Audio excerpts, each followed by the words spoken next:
Today we're looking at a significant verse in Titus chapter 2.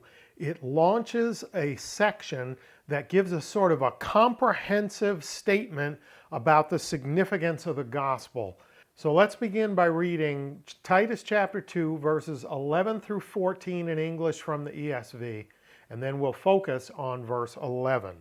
For the grace of God has appeared, bringing salvation for all people, training us to renounce ungodliness and worldly passions, and to live self-controlled, upright, and godly lives in the present age, waiting for our blessed hope, the appearing of the glory of our great God and Savior Jesus Christ, who gave himself for us to redeem us from all lawlessness and to purify for himself a people for his own possession who are zealous for good works.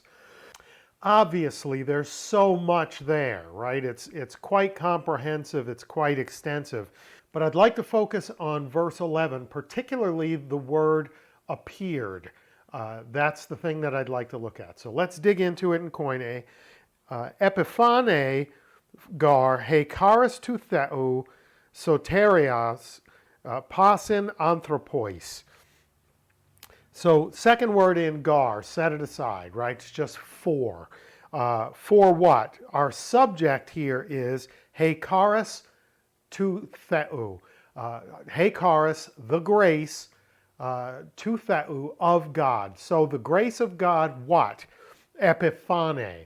Epiphane is our verb, and it's an aorist tense, passive voice, indicative mood, third person singular.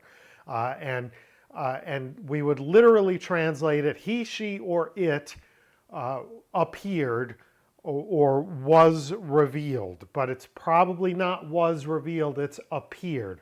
Why? Because this verb, epiphino, is the word that it's a part of. When it's active, it means to show something, like, look at this fish I caught, or look at this cool rock I found. When it's intransitive, it's like something showing up that is kind of natural, like a sunrise. You know, every morning at sunrise, if you look to the horizon in the east, the sun shows up.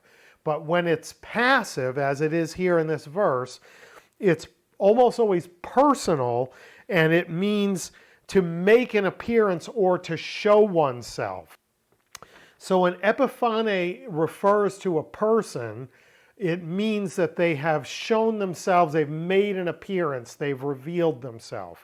So let's go back to our subject, he charis tu theou. The grace of God appeared, revealed himself, made himself visible or known.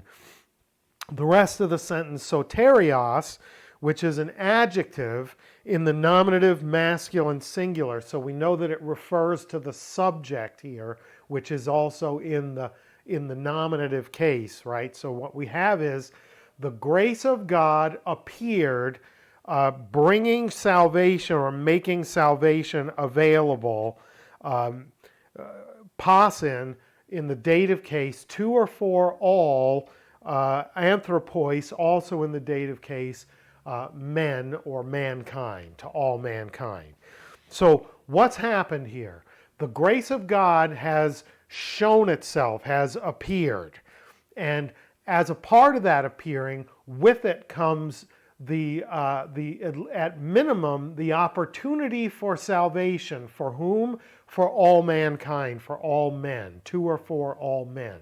So what event do we extrapolate from the bigger reading took place that represents the appearance of a personal embodiment of the grace of God in the world that provides an opportunity for salvation for all men?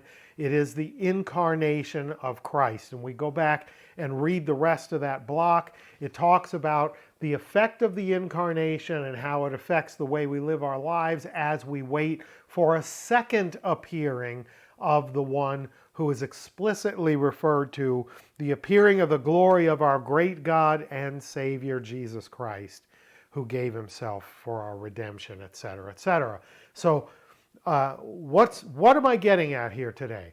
The point that I'd like to make is by using that verb in the passive voice here, it's making clear that the grace of God is an embodiment.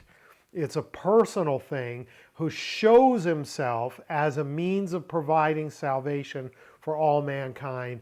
And we should interpret that phrase, verse 11, as a reference to the bodily incarnation of the person, Jesus of Nazareth, who we later see portrayed as the Christ in the Gospels, who gave himself on a cross to redeem mankind from their sin, so that when he comes a second time, they can be united with him in a new kingdom for eternity, etc., etc. So what I would encourage you to do is go back and read Titus chapter 2, verses 11 through 14.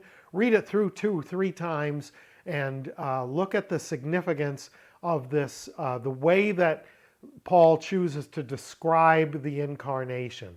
The grace of God has appeared, has made himself known, has revealed himself in the world for the purpose of bringing salvation to all mankind. Hope that was interesting for you. If it was, please like, share, subscribe, tell a friend, leave me some feedback in the comments. And until next time, Charis Kai Rene Humin, grace and peace to you.